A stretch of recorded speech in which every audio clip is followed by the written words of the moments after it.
I have my next speaker in my cards here. I'm sorry, Conan Salada. I think I mentioned your name a moment ago, and you wanted to speak about just Article 1 in general.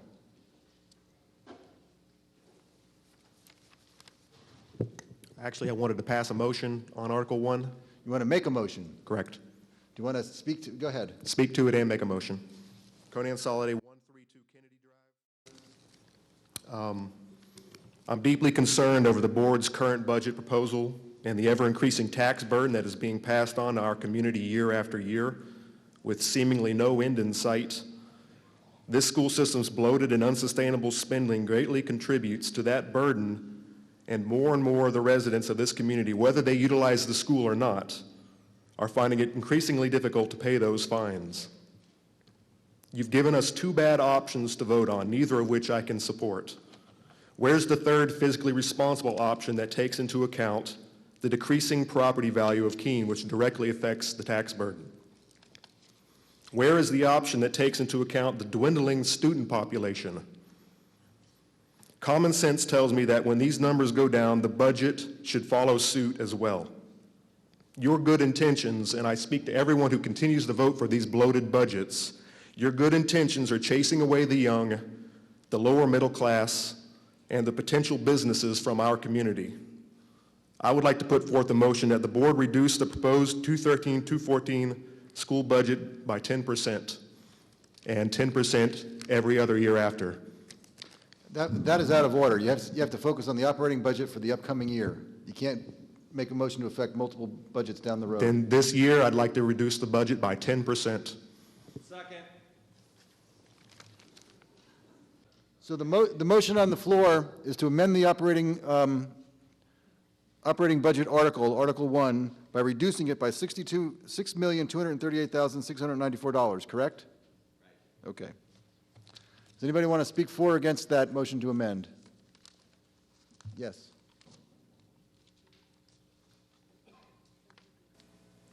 My name is Marie Duggan, and I live at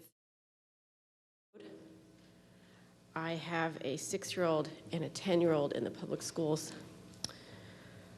I pay $5,000 taxes a year. It's hard for me to do it. And nonetheless, my biggest complaint is not that my taxes are too high. My biggest complaint is that I want good services. I want a quality education for my children. Now, a few years ago, I graduated from Tufts University myself. I had a 50% tuition scholarship. A few years ago, I interviewed students in the area, different students from different high schools, Monadnock, Conval, to see who would, to help Tufts pick out, the right ones. And I saw that in order to get a scholarship at Tufts University now, you have to come out there shooting like a rocket. You have to have your language. You have to be involved with Interact. You have to be an athlete. You cannot have any substance abuse problems. You have to have AP this and AP that. Now, I want my students, my children, to be taught by people with benefits, and I want them to be taught to excel. I appreciate the dedication of all of you for serving on the board, because I know it's hard to find time to do it. And I appreciate the dedication of the staff at Simon School, where the entry-level teacher's salary is a measly $27,400. I would really like us to find more money for our children. Now, I appreciate the concern of the previous speaker that the middle class is suffering today. There is no doubt the middle class is suffering. But if you cut the budget for the public schools, what you do is you force single parents like myself to go out and find the money to hire services on our own. Or you force us to consider getting into deep, deep debt to send our kids to private school. Because in only 8 years, my son is going to be applying to colleges, and I want him to qualify for at least a partial tuition discount, because at that time, I calculate it's going to cost $200,000 for a 4-year education.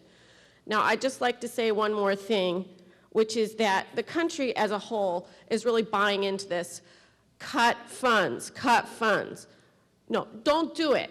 And we don't have to do what the country as a whole does. We're a special community in Keene, New Hampshire of 25,000 people. And what's special about it is that enough of us do turn out at events like this to make a difference. And here we can say we are going to buck the trend, and we're going to do right by our children. And we are going to not just let things go to heck like they do in some other communities. We are going to stand by each other, stand by our children, and work to make things better, even in difficult times. So I vehemently oppose the motion to cut the budget by 10%, and I would really like to see us providing specials that will allow the children to get enthused about education and to succeed further in life, because a middle-class student who has talent and who works hard still deserves to get a very fine education and is an asset to the community.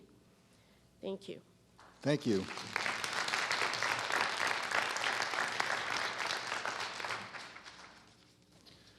Mr. Parent.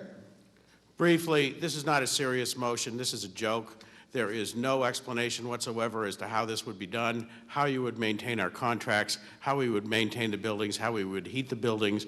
It's just a political show, and it's not a serious motion. I would urge everyone to vote no. Mr. Parent, as always, we thank you for your brevity. Well stated. Anybody else want to speak in favor or for or against? You're the one that made the motion, right? Correct. Let's let everybody else have a chance to speak, and then I'll recognize you. Does anybody else want to speak in favor or for or against? Oh, Mr. Roberts, sorry, thank you. I've been finance chair twice, and at the time when I was finance chair, everybody, well, a lot of times to their chagrin, realized that I was really fiscally conservative, and I wanted to provide the best education that the city of Keene could afford. And I was always also looking forward to the future. And in both times I got fired. But as I am still fiscally conservative, and I still want to give the best education that the community can afford. And as has been stated earlier with Ann, we still want to give the best education that the community can afford. Taking $6 million out, even to take an additional $1 or $2 million out of this budget will destroy the quality of education that, that Keene would be able to provide. It is not Keene's fault. It is the state's fault. We at the state have failed to do our job. We continuously dump down on the local community. We at the state have said in New Hampshire, we don't care about the quality of education. We have stated that the only education that's really adequate is an adequate education, and that adequate education only costs $3,450. The people of Keene have decided we don't want our children to get an adequate education. We don't want our children to work in the big box stores. We want our children to continue going places like Duke, the University of Chicago, top-notch schools. And it's going to cost money, and it hurts a lot of people. But I think this board has done the best it could with the advice and the input from the administrators. It is tough. There's going to be suffering, and it's well thought out suffering. That's not a really good word, but in the Marine Corps, there's certain times you have necessary losses to protect the whole. And I think the administration and the board has understood some of those necessary losses to protect the quality of this education. And again, any more cuts, I would say even a $250,000 cut will really destroy the quality of education and will set Keene on the road down, and I don't think they'll be able to recover, because without the quality of education Keene provides, we will lose businesses and the spiral will go quickly. Mr. Coates. I agree with Mr. Parent, but it's a dangerous joke, and we need to take this very seriously. If this was to pass, you're looking at least 100 teachers laid off. It would be devastating to this school district, and that can't happen. We have clearly taken our time to go through this budget. It's been painful, and it hasn't been an easy process. But we take our education here in Keene very seriously. You know, I'm a Keene kid. I went through the system here. My wife went through the system here. My daughter went through the system here, and we did pretty well. But this is as dangerous as it comes when somebody comes up and just puts a figure out there, and then we have to come up with the answer. That it would be devastating to this district, and I plead that, I hope that you vote no on this. Oh, sorry. Yes, Susan, go ahead. I want to take strong issue with the speaker that proposed the amendment here, with your statement that we're driving businesses out. I was the head of HR for a major corporation in town that moved headquarters out of this town.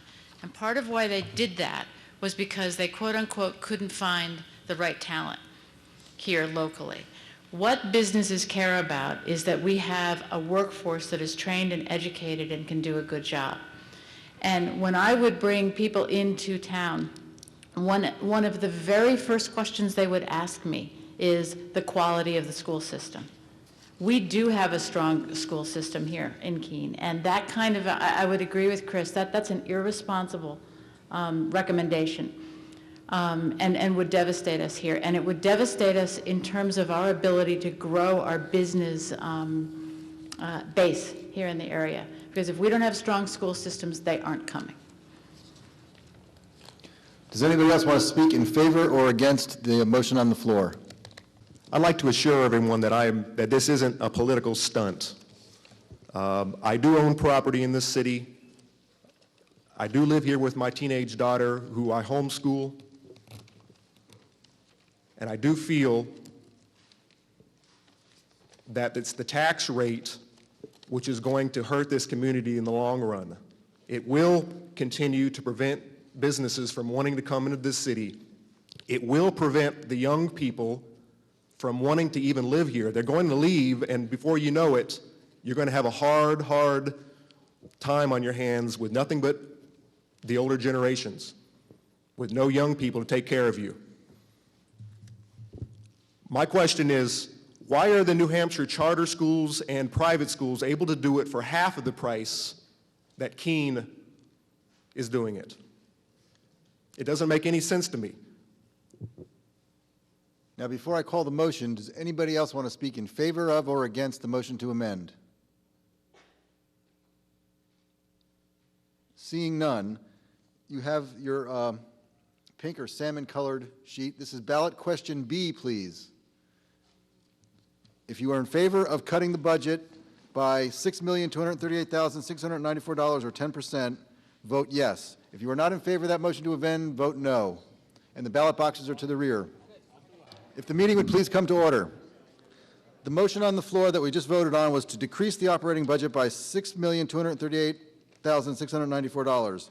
That motion failed by a vote of 92 noes to 8 yeses. So the motion does not carry.